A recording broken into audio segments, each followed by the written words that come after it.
A cannabis fumada é considerada tratamento? Sim, e eu vou te explicar o porquê.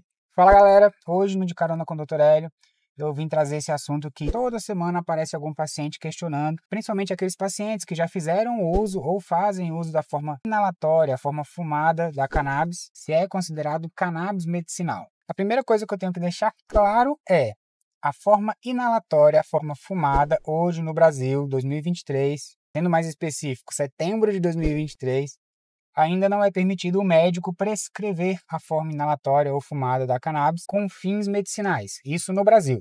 Então, nesse vídeo, eu não vou estar comentando sobre indicação médica, indicação clínica de forma inalatória para pacientes do Brasil. Os comentários serão relacionados àqueles pacientes que moram fora, em locais onde é permitida a forma inalatória da cannabis, e infelizmente não se aplicando à realidade brasileira. O segundo ponto que é muito importante a gente ficar de olho é em relação a que tipo de cannabis que é essa. Uma analogia que eu sempre faço para os meus pacientes, que fica bem fácil de entender, é comparar a maconha com cachorro. Se você pegar ali um Lulu da Pomerânia e colocar ele do lado de um Rottweiler, os dois são cachorros, mas são raças completamente diferentes uma da outra. A mesma coisa acontece com a cannabis.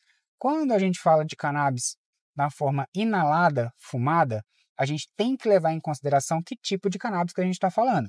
Se é uma cannabis puramente índica, puramente sativa, que é muito raro de se encontrar, ou se é uma cannabis híbrida, mas predominantemente índica, predominantemente sativa. Se a gente está falando de uma cannabis que foi geneticamente modificada ou se teve um cultivo seletivo daquela planta para você ter concentrações ajustadas de fitocannabinoides, tudo isso influencia quando a gente vai falar se a cannabis inalatória é considerada tratamento ou não. Porque, por exemplo, pensa aqui comigo, se a pessoa tem uma esquizofrenia, tem surtos psicóticos com recorrência, na grande maioria dos casos, esse paciente não pode usar uma planta, um tipo de maconha, que tenha altas concentrações de delta-9-THC, porque isso pode ser prejudicial para ele. Nesse caso, nessa situação, a cannabis inalatória, que esse paciente porventura pode usar de forma recreativa e quer saber se é considerado cannabis medicinal, não, na verdade não é medicinal, inclusive é contraindicado. Claro, na maioria dos casos, contraindicado.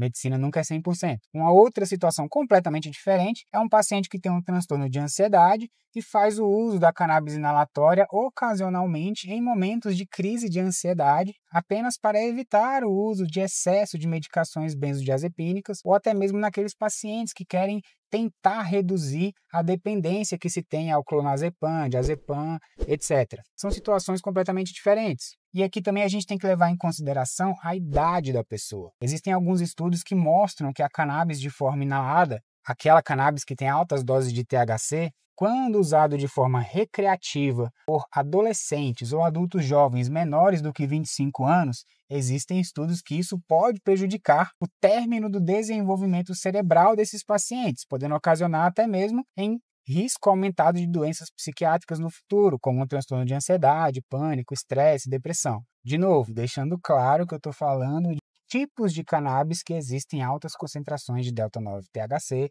e que também esses estudos são estudos com grandes vieses de interpretação e de metodologia. Então, em resumo, cannabis inalatória é considerado cannabis medicinal? Sim, quando o paciente está usando em um país onde é permitido, quando ele está usando o tipo de maconha adequado para o caso dele e, por último, mas o mais importante, quando ele está fazendo um acompanhamento médico adequado. Um outro fator muito importante que a gente tem que lembrar é sempre de curtir aqui o vídeo, se inscrever no canal se você ainda não é inscrito, porque isso ajuda demais a gente a divulgar o conhecimento sobre cannabis medicinal.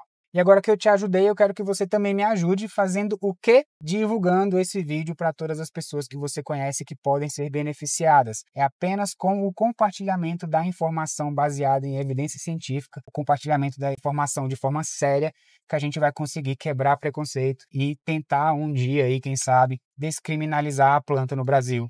Ah, doutor, mas por que você quer descriminalizar a planta no Brasil? Você é a favor da forma recreativa? Eu sou a favor da medicina. Se a gente consegue descriminalizar a planta aqui, a gente consegue ter plantações no Brasil. Se a gente tem plantações da maconha no Brasil, o preço do tratamento médico vai cair estrondosamente. Então, independente de ser a favor ou não da forma recreativa, a descriminalização da maconha é extremamente importante para a gente conseguir deixar o tratamento muito mais barato do que é hoje em dia e atingir a população que, infelizmente, ainda não tem acesso a esse tipo de tratamento.